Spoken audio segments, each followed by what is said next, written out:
Is this the party to whom I am speaking? Shelbyville and Shelby County, along with the rest of the USA, has experienced a very interesting evolution in communication. We had telegraph service shortly after the telegraph machine was invented by Samuel Morse in 1837. Shelbyville even had a telegraph school from the years 1901 to 1909. The Shelby County History Museum is assembling its newest exhibit, featuring communication in Shelbyville and Shelby County. The exhibit will mainly deal with the period beginning with the first local telephones to present day. In 1887, a telephone was made available at the fairgrounds in Floral Hall by Mr. Gus Goodman during the week of the fair. He was able to offer citizens an opportunity to transmit messages to and from Louisville for 10 cents each. A 5-minute talk could be arranged for a price of 35 cents.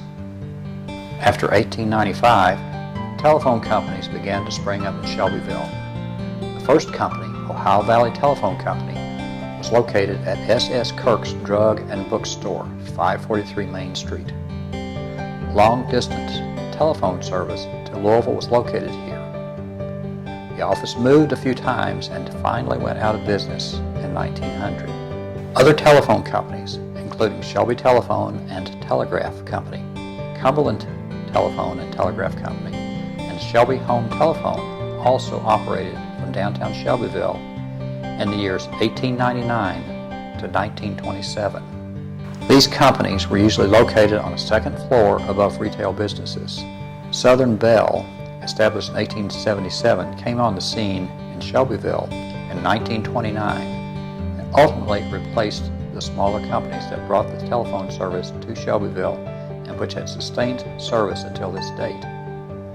The Bell companies evolved from Southern Bell to South Central Bell to Bell South and ultimately to AT&T as regulations changed regarding monopolies. What was it like to be a telephone user from the beginning? I suspect that Shelby County and Shelbyville experience was not unlike my own growing up in rural western Kentucky. We had a wall wooden telephone with a crank, an attached mouthpiece, and a separate receiver.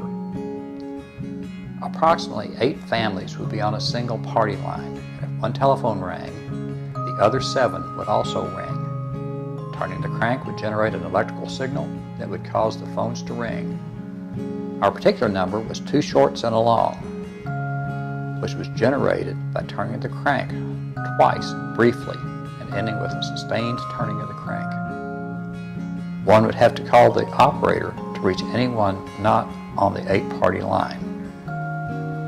As you might guess, every neighbor would pick up and eavesdrop once the phone rang, regardless of which ring was heard. City phones, most often like the ones seen on old movies, where the customer would simply remove the receiver from the hook and signal the operator to connect with the intended recipient of the call. What could be more convenient than a phone that one could dial by oneself? In the 1950s, telephones with dials came about. Customers could dial any other customer within the service area.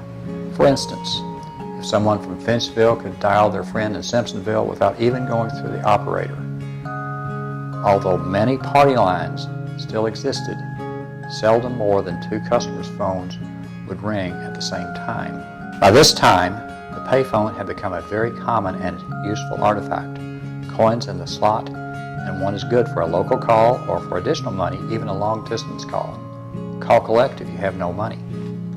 The telephone operator played a very important role until the 1970s. One story that has lingered with me involves an out-of-town caller requesting the local operator to connect with the Shelbyville resident. The operator responded, "I can dial the number. Miss Smith isn't home. She'll be at the grocery until 11 o'clock this morning." Can you imagine communications getting any better? Well, on television, one could see the new Princess phone. The dial was in the handset, and a cord could be purchased that would get you into your bedroom away from attentive ears of your younger brothers and sisters, or parents for that matter. Why not exchange the dial for push buttons? That darned cord. With enough technology advances, the phone manufacturers were able to come up with cordless phones that could be carried anywhere in the house. Brilliant! Now who's used it last, and where can it be found? Still not good enough. Just maybe a phone could be invented that could be placed in a car. Surely one could never be invented that would fit in a pocket or even on a wrist. Dick Tracy must have been totally dreaming when he was using his wrist radio on the movies. And now it's time to call the kids.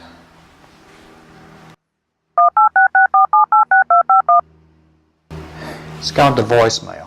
Darn.